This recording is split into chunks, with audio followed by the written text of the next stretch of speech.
If we live in an ideal world, asking and accepting help would be an absolutely normal and natural thing.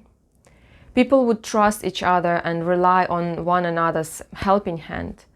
No one would feel abandoned or left out. Today's topic is not about how far from ideal our society is. I believe it's up to the individual perception of our own reality. Simply said, the world for you is as good or bad as you believe it is. Today's talk is about the stigma around asking and accepting help. Hi, I'm Julia from A Gift of a Special Child. I'm a mom of 2 children. My younger daughter, Olivia, who is 4 now, was born with a rare genetic condition called Rett syndrome. My channel is for special needs parents. I would like to share my experience of raising a special child and hope that parents of disabled children will relate to my story. From childhood, many people have had this story in their heads that asking for help means showing your vulnerability. That is a sign of a weakness. But actually, the opposite is the truth. Not being afraid of showing your vulnerability is a trait of a truly strong and courageous person. After my daughter's devastating diagnosis, I realized it was something wrong, something twisted with my perception of asking for help. I knew I needed help, but I struggled firstly to ask for it, and even if I was offered, I struggled to accept it as if I didn't deserve to receive it. Weird, right? In a way, I hope I was not the only one feeling those mixed emotions. You see, when things in life go out of your control, you feel vulnerable. Many of us have a mindset of control freaks. I can claim I'm a recovering control freak. It is very hard to accept that you just can't do anything about some circumstances. It makes you feel small and weak. Uncertainty brings anxiety and fear. If some life situation puts your back against the wall, being yourself and showing your vulnerability is the most courageous thing you can do. Asking for help is actually an act of bravery.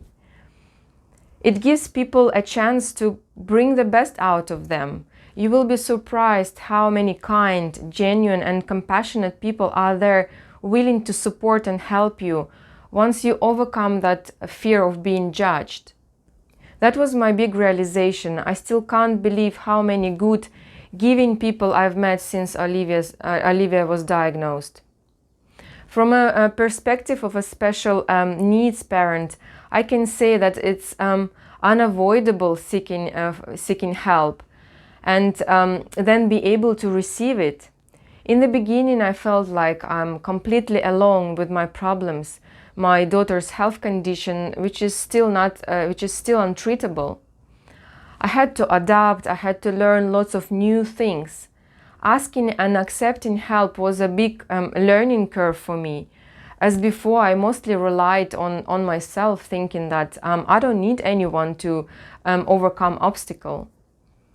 It affected all aspects of my life, starting from my own mental health and other things like my daughter's rehabilitation, everyday simple things like asking to hold the door open while my hands are full of buggy grocery bags and whatnot, or assisting my lousy parking on the tight parking slot.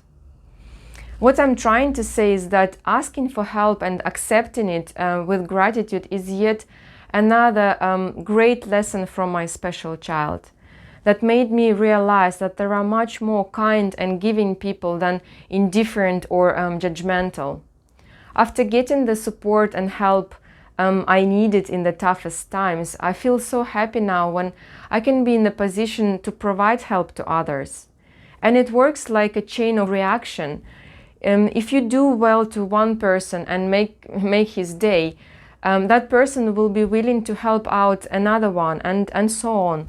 So don't be afraid to seek help when you need it. The whole society will benefit from it. I leave you with this, just one more little act of courage from my side. Please help me to reach as many parents as possible by subscribing to my channel. Have a day full of blessings. Until next time.